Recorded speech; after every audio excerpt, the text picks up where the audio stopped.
Hey there, this is Genty Grace, founder of Publish Your Purpose, and I'm sitting here with Michelle Bogan Feferman, and we're talking about your new book that has just come out.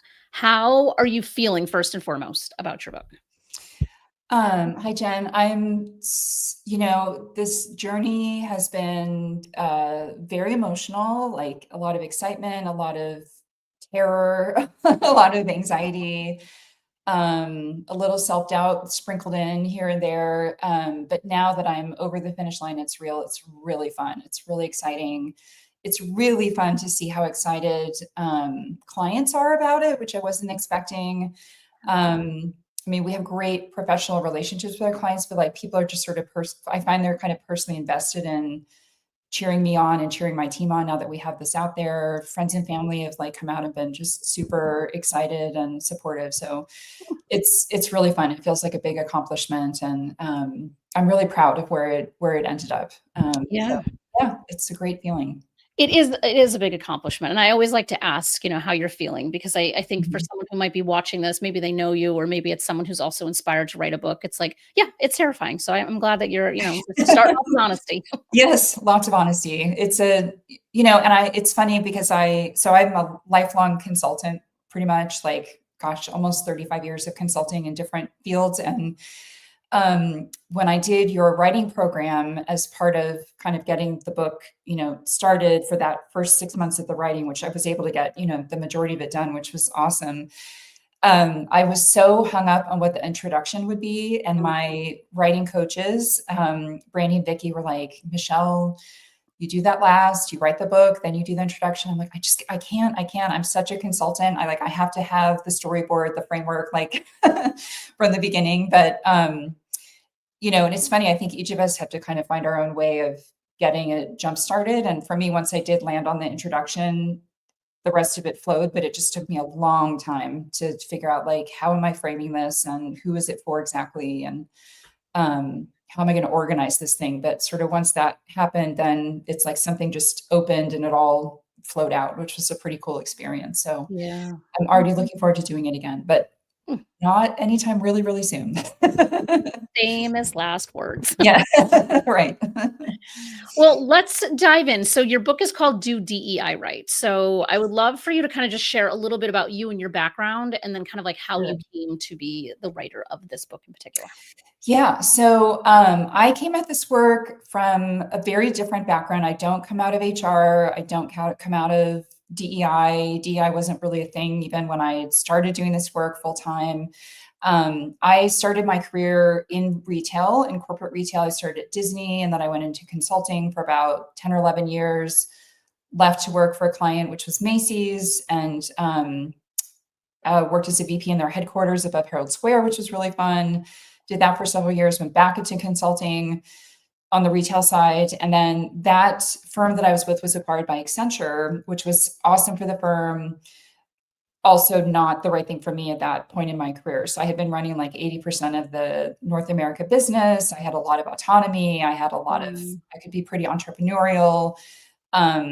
I lived in a state where we didn't even have an office, so I had tons of flexibility in terms of my schedule.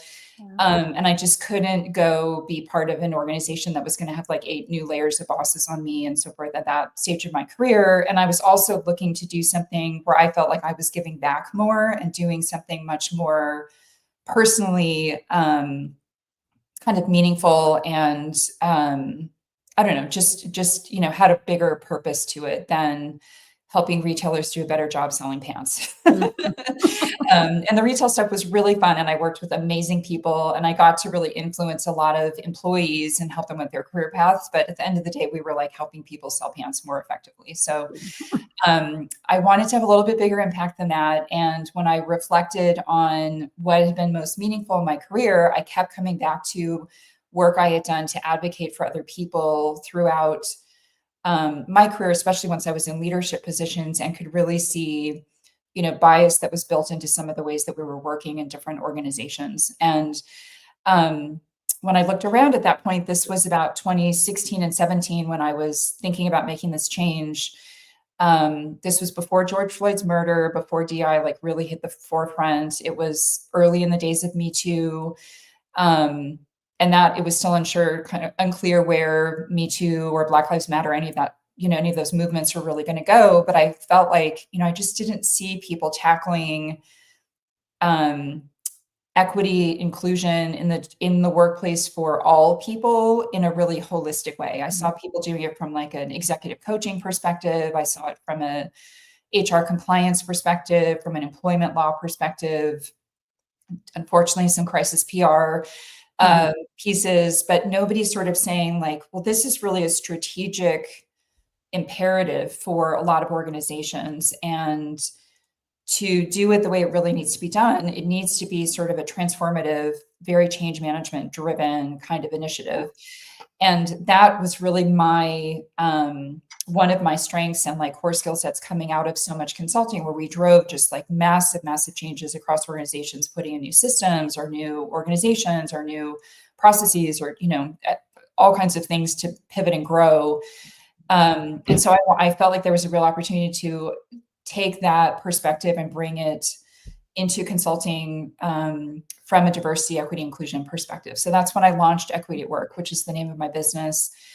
Launched in 2018. And really from the early days, I thought very much about writing a book. It was kind of like the writing process I just talked to. It was sort of like, but I just don't know where to start. And I felt like I needed to get more and more experience and kind of stories under my belt before I was ready.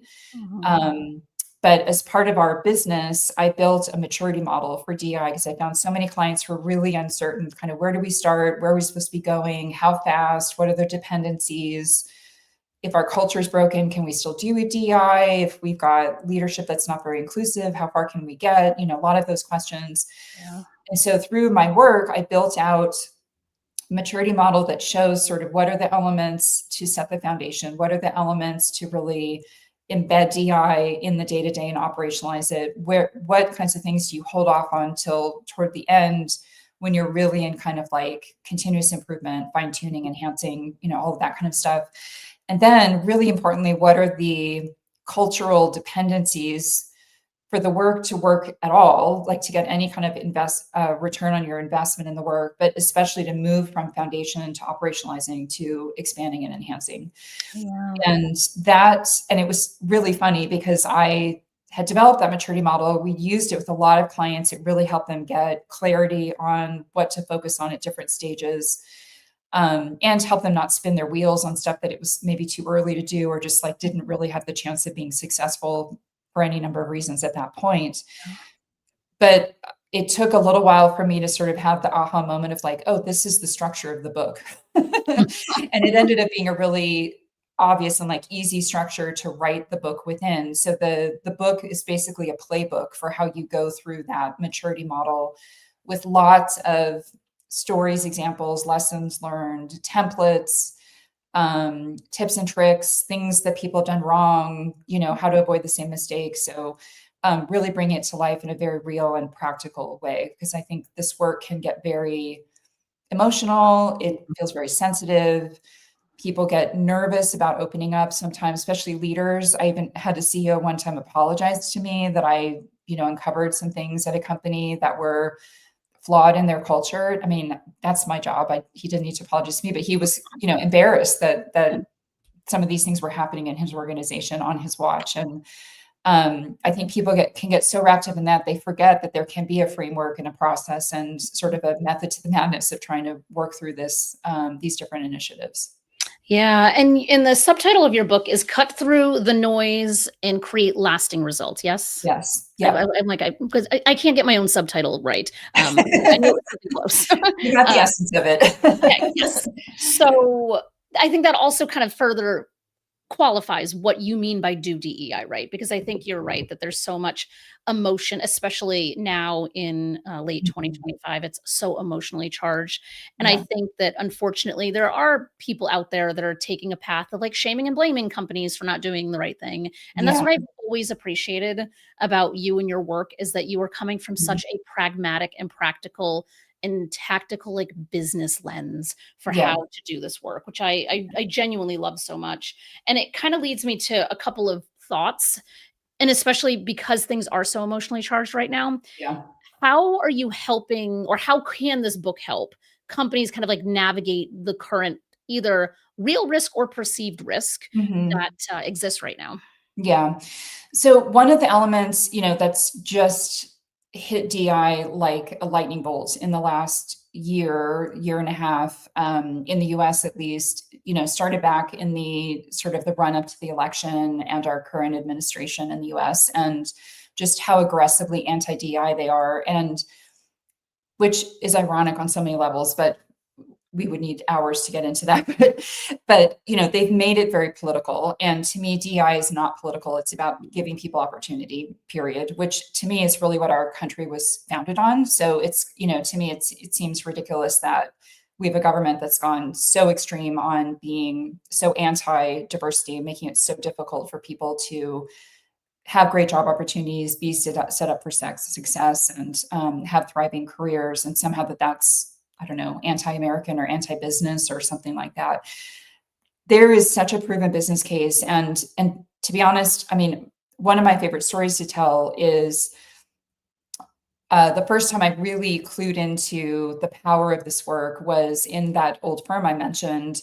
The first time that I worked there, it was really hard for me to make partner. I got pregnant right in that time frame to make partner, and because I had a baby and took maternity leave, I was taken off the partner track, Mm. and I had to fight like hell to get back on it and get over the hump of making partner before I had baby number 2, because I knew it would happen again, and I was like, I can't wait that long.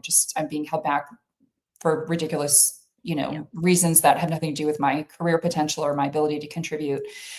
And that, in a very roundabout way, led to us eventually starting our first women's group, which was almost 15 years ago. So it was still a newish concept, especially new in the consulting space. You would see it in big companies like Xerox or Coca-Cola or IBM, which are massive global organizations. We were, I don't know, not nearly at that scale. We were global, but, small offices in Europe and Asia, mostly US focused, very dispersed. But it became a way for the women to really come together across offices. And this was pre-Zoom and everything else. So we were doing a lot by like conference call and, Yeah.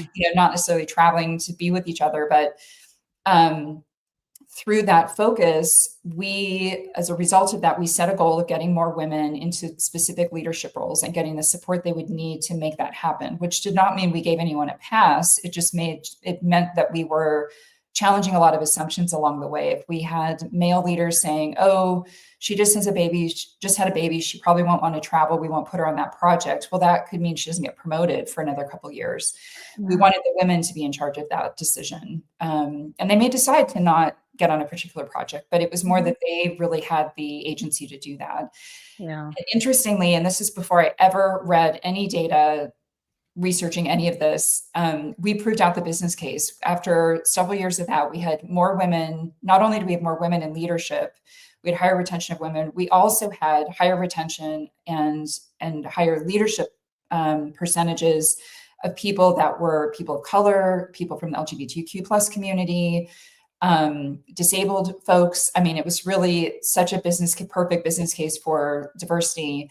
And at the same time, we sold more strategic projects. We had the highest revenue in the history of the firm, Mm. highest margin in the history of the firm. And we retained our clients, I think, twice as long as we had been doing previously in terms of sort of project to project Mhm. retention. And Yeah. it just showed, like, if you bring a more diverse team that reflects your client, the client is happier. I mean, it's really that simple. And then the client gets better work because the team understands the client better. And the firm gets more work because the team understands the client better. So it really shows. And then you have employees that get better bonuses. You get more employees recognized for the value they really can contribute. And so to me, that's kind of the crux of the benefit. So it is funny that we're in this political time where, without any of that being discussed, it's sort of picking on, um, sort of the very surface level elements of that and assuming that somehow DI means giving people a pass. And it really Mhm. doesn't. Mhm. In terms of the risk, so because of the politics, because of the executive orders that came out this year that specifically are targeting a lot of DI programs, especially for federal government grant recipient organizations, which can be for profit and nonprofit, and academic. We've really gone all in on our risk assessments for clients. Mhm. And the guidance that I always give is, you've got to think of 4 different quadrants when it comes to risk. One is certainly financial, sort of operational risk. Can the company stay viable doing DI or not doing DI? There's an employee risk, because nowadays you have, probably almost any Gen Zer, most millennials, many Gen Xers, they consider this stuff table stakes. So they want a way to engage in it. You can definitely change the name of DI if that makes you more comfortable, but you can't go so stealth that people don't know that the work is being done. And we have had a few people swing a little too far on that. But looking at that employee risk, there's a reputation risk element. So if you think of Target, for example, unfortunately, they took a wrong turn in some of their decisions earlier this year to pull Pride merchandise and pull back on some of their, sort of energy put into Black founded brands and a couple other things. And people have spoken with their wallets big time. Their traffic's been down month over month. Their spend has been down month over month. So that is very much, they had brands that people associated with joy and support of all kinds of different people, all kinds of different consumers could go in there and feel like they were represented in that store. And they've lost those consumers. So that's a big reputational hit for them. And then there's a social element too for some companies that are very activist oriented, or they're certified B Corps, or, just really supportive of particular diversity and inclusion related initiatives. If they pull back too far, again, especially the younger generations, they're really paying attention, and they will make a vote with their voice. They may get outed on social. You can really do a lot of damage to your business. So the legal elements of that fall into all of those in different forms. You've got to be careful about, discrimination, harassment under the employee piece. You've got to think about, from business viability, if we're super dependent on federal contracting for our business to stay viable, you may need to pull back some things. But in general, just being really mindful that there are sort of these 4 quadrants to kind of work through as you are deciding what to do, that you don't just have a gut reaction or knee-jerk reaction of like, ooh, this seems risky now, we're going to pull everything back. You may have a really big hit on the other side of that. Yeah. I think Target's the quintessential case study of making it irrational. They spent, as a former retail nerd, it was heartbreaking to watch, because we always touted Target as such a leader in finding this sweet spot. They worked so hard to differentiate from Walmart back in the day. They found their own cool niche. They really created a lot of cachet around, affordable fashion tied with grocery shopping and, all kinds of other things in there. And did such a great job representing so many types of consumers. They did a lot around body positivity. They did a lot of great stuff around ads with, kids with Downs that were in these beautiful children's ads. They, just made it so inclusive of an environment. And unfortunately, they just kind of lost their way. A few bad decisions just really undid that. And I think that's why their backlash is so extreme, because they really were known for doing it well. And versus the alternative, which has never pretended that they've done anything well. So, so it makes it hard. And sadly, they were one of the first to come under attack by some of the activists before this, like running up to the election that got our current administration. And I think it's very natural. You're like, ooh, I don't want that target on my back. Boom, we'll take it all down. But we live in a world where there are consequences to every action. Everyone can see it on social. So it's, we're not doing these things in a vacuum anymore. So you've got to be just really, really careful. Yeah, absolutely. And I feel like there's probably some degree, because I know another big aspect of your book and the work that you're doing is around data and like really trying to leverage data in helpful ways. I imagine even using Target as a key, like if they had been actually leveraging data properly, might they have made different decisions or had different outcomes? I would imagine. Yes. And I'm kind of a data nerd, and my colleague and our team are, we're pretty data nerdy as a group as well. And I just think there's so much richness and so much great information in that data. A lot of people don't think to use it, or they don't know how to use it in the DEI space. And so we've built out a proprietary toolkit that helps people take their employee level data, and you can slice and dice it in ways that help you find where bias is occurring across your organization. So is it in a certain location? Is it in a certain division? Is it in a certain function? There's like a thread of consistency at a certain level? Is it under a particular leader or part of the hierarchy? I mean, there are a lot of different ways to look at that. And you can look at it not just from an employee experience, but then how does that correlate to your business outcomes? So if you look at Target, if they had matched, done a little bit more rigor on matching their consumer base to the brands that were successful or the launches that were successful and the revenue generated, I think they would have done a better job protecting a lot of that early on. I think they maybe looked at it too much of a macro level or felt like, well, this, uproar that we're getting from Robbie Starbuck and his followers, that's going to damage everything. So we've got to take all of that out, and not going through and maybe being quite as meticulous as needed. I don't have the specific insight into Target's decision making, so this is a little bit of an assumption, but we do see a lot of clients that, they start out, they don't kind of put the two together. They think, well, DEI is just about internal stuff. It's not. It is very much internal, but there's a huge external element that ties directly to your business as well. And then, of course, there's all the pieces around how you show up in your community and show up for your community. And we can quantify a lot of that as well, and create a scorecard that really gives a great dashboard, data-driven dashboard on, how someone is performing. The other benefit of that is it really helps our leaders who have not directly experienced bias understand what's going on. They can see it. It sort of puts black and white in front of them. And we still, we have a lot of wonderful straight white male leaders that we work with who want to do better with this, but they just haven't, in many cases, experienced bias in the same way as, a gay employee or a Black woman employee or a disabled employee or, whatever it might be.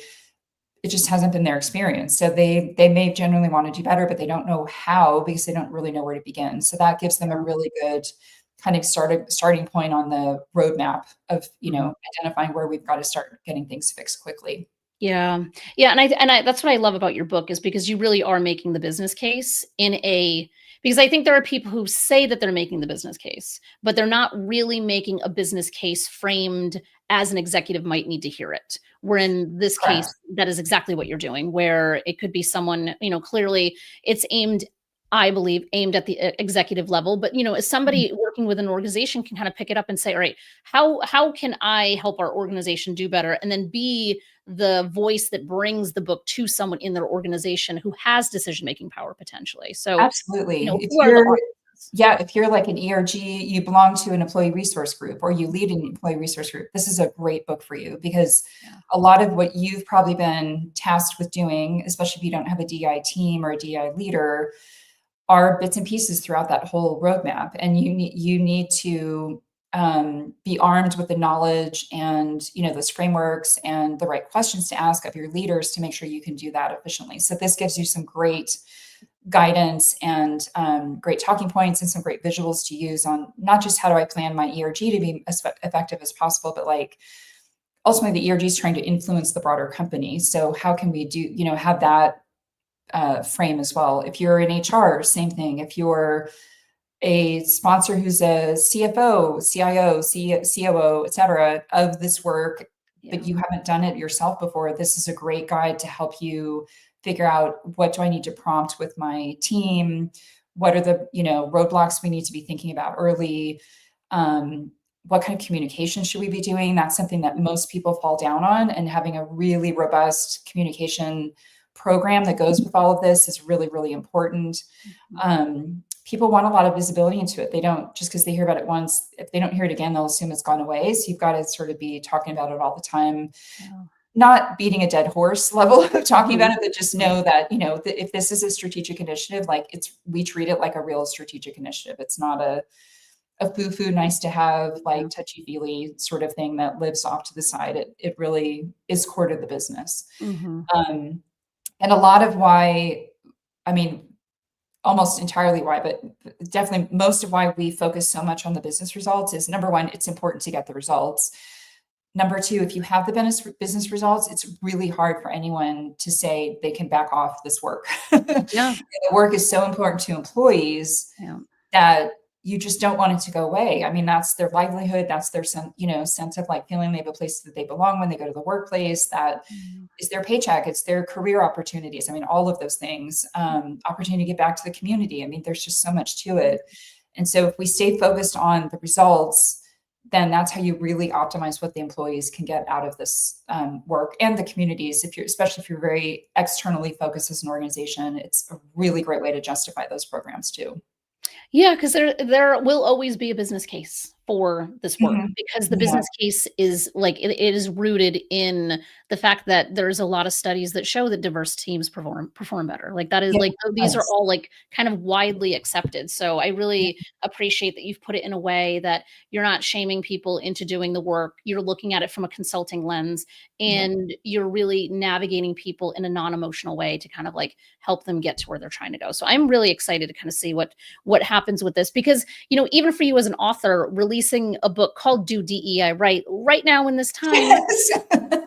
there's a little bit of risk to that, which we've had Yeah. conversations about, but it's also Yeah. kind of beautiful because you're walking the walk and talking the talk at the same time that you're helping others do the same. Yeah, and I was holed up for about a week when I was trying to get the book done in January, and and I had blocked my calendar to have nothing but, focused quiet time to finally get that the shitty first draft over the finish line. And that was the week that all the executive orders were announced Mhm. by President Trump in the US. And for about a day, I just spun and I thought, oh my God, like, do I even have a career anymore? I mean, I was horrified this was happening. I thought of all of my poor clients that were in the middle of this work, who I'm sure were completely confused. Like, are we Mhm. now doing something illegal? Which, no, they were not. Um, all the people we've been talking to that wanted to do the work, I knew that they were concerned. I knew so many people who are consultants that I know were worried about losing their jobs. I started wondering, is this the end of my career? Let alone, do I even finish this book? And I spun for a good day. And then I was like, you know what? I'm going to finish it, because I think whether these executive orders end up standing or not, and, once you go through them, you see that it's like actually very little that is actually being called illegal. And I don't think in the courts it's even been fully finalized. Mhm. Um, People need to know this. And the reason that I started my company, or one of the vision I had when I started my company, was to find a way to make this information and the way of going about this work accessible to as many people as possible. Mhm. So we started with consulting as a way to get into businesses, and especially large corporations where you could really affect big change, but then, have adjusted our consulting model to make sure that if you just need a DEI phone a friend, we have an option for you. If you need a massive 2-year project, we can do that. If you need something in between, we can do that. Yeah. And we launched a podcast as a way to provide free resources to people who wanted to get more of this information and go deep on a particular topic really quickly. The book, to me, is a continuation of that. Anyone who has interest in doing this work, if you're in a nonprofit, if you're a student, if you're getting your executive MBA and you want to figure out, how do I weave this into my career going forward? If you're Yeah. in corporate, I mean, anyone can benefit from what's in this book, and it makes it super accessible. You spend 10 books on an ebook or $40 on a hard copy or something in between, and you've got a ton of knowledge and templates and really Yeah. good information that you can use. So we're trying to just make it as accessible as possible. That's core to our Equity at Work DNA. Yeah, I love that, and it's a great way to conclude too, because clearly someone can go purchase the book and they can get that knowledge. And you have a podcast, as you just mentioned. Do you want to kind of You. share what the name of the podcast is? Yep, it's called Your DEI Minute, and we pick a topic and we give you pretty deep insights and usually some great examples of do's and don'ts in 15 minutes or less. So it is designed specifically for anyone at work, or well, anyone, but especially if you're working and you're trying to figure out, how do I tackle this issue, but I have 10 minutes to walk the dog and listen at the same time, or 15 Yeah. minutes to drive in the car, whatever it might be. We try to get to that really, really quickly. And so we release one every 2 weeks. We've probably got 30 or so episodes already out there. You can find them on YouTube. We have a YouTube channel. They're on Spotify, Apple Podcasts. You can absolutely go to our website, and we've got a podcast tab. It's equity-at-work.com. And you can also find everything about our services. You can find some great resources on there. All of our blogs, which we've been writing for 7 years now. So lots and lots of content. And of course, access the book there as well. You can buy the book there, as well as on Amazon, bookshop.org, local booksellers, Barnes and Noble, and really, I All guess anywhere books are sold. yes, wherever your heart desires. That's right. Support local where possible. That's Yes, basically a please. We thing. love that. We love bookshop.org, especially if you shop online. Yeah, that is my personal favorite, because of their B Corp status, Yeah, to it's your awesome. earlier point about consumers and how we make decisions. Exactly. It's amazing. Thank you Yeah, and so that was a big much. part of why I chose you, Jen, as well, to Mhm, work with for the writing and the publishing was your B Corp status and just mhm. your focus on representing underrepresented voices and helping us get all of that out in the world. So it's been amazing working with you and your team. And so I'm just really grateful we were able to do that together. Yeah, I am as well, and I've said this to you privately, but I will say it publicly. If I could clone you, I would. You are an absolute dream to work with, so I can only imagine how amazing you are on the client side of things, helping other Oh, people. thank It's you. like, That's very kind. yeah, I really, really appreciate you and the work that you're doing, and I cannot wait to see everything that comes from, putting this work into the world, so Yeah. thank you. I really appreciate it. Thank you so much. It's great to be here with you.